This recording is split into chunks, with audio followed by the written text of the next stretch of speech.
ఈ పోపన్నం తాలింపు వేసేటప్పుడు ముందుగా జీలకర్ర, 4 మిర్చీలు, అదేవిధంగా ఉల్లిగడ్డ, వెల్లుల్లి పేస్ట్, పుదీనా, అదేవిధంగా ఎక్కువగా టేస్ట్గా డిఫరెంట్గా ఉండాలంటే కొంత క్యాబేజీ, అదేవిధంగా చివరిసారిగా దించేటప్పుడు కొత్తిమీర వేసి దిస్తే భలే టేస్ట్గా ఉంటుంది. ఇప్పుడు మనం తాలింపు వేసే విధానం చూద్దాం. కడాయి వేడైన తర్వాత ఆయిల్ పోయాలి. ఆయిల్ వేడైన తర్వాత జీలకర్ర, మిర్చి, ఆ తర్వాత ఉల్లిగడ్డ. ఒక డిఫరెంట్గా ఉండాలంటే క్యాబేజీ, చిన్నగా తరిగిన క్యాబేజీని పోపులో వేయాలి.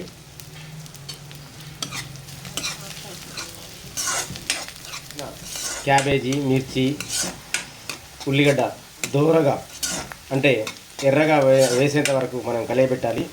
ఎర్రగా అయ్యే ముందు కొంత పుదీనా వేయాలి, పుదీనా ఆకులు, ఎందుకంటే మంచి స్మెల్ మరియు టేస్ట్ వస్తుంది. అదేవిధంగా ఈ యొక్క పోపన్నం కరకరలాడాలంటే ఇందులో పెసరపప్పు, మైసూర్ పప్పు, మినప్పప్పు కూడా ఈ తాలింపులో వేయవచ్చు. అప్పుడు కరకరలాడుతూ పోపన్నం భలే రుచిగా ఉంటుంది. ఎందుకంటే మన దగ్గర ఈ పప్పులు లేవు, ఓన్లీ మనం క్యాబేజ్తోనే చేస్తున్నాం. మీ దగ్గర ఉన్నట్లయితే అవి కూడా వేసి మనం పోపన్నం ప్రిపేర్ చేసుకోవచ్చు. ఇప్పుడు ఇందులో అల్లం వేసాను,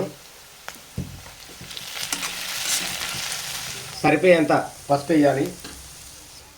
ఈ పోపులో మన సద్దన్నం వేసి బాగా కలియబెట్టాలి.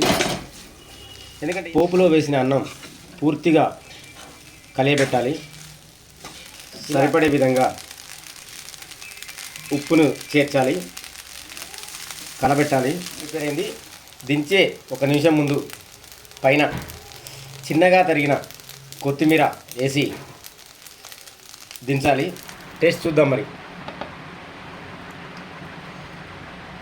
వావ్, కలర్ఫుల్గా భలే ఉంది కదూ. ఇప్పుడు మనం టేస్ట్ చేసి చూద్దాం.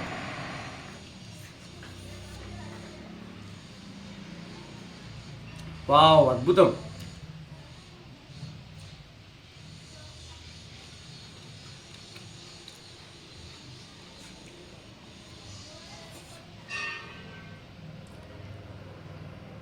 అద్భుతం, అమోఘం. మీరు కూడా ఇంట్లో ట్రై చేయండి.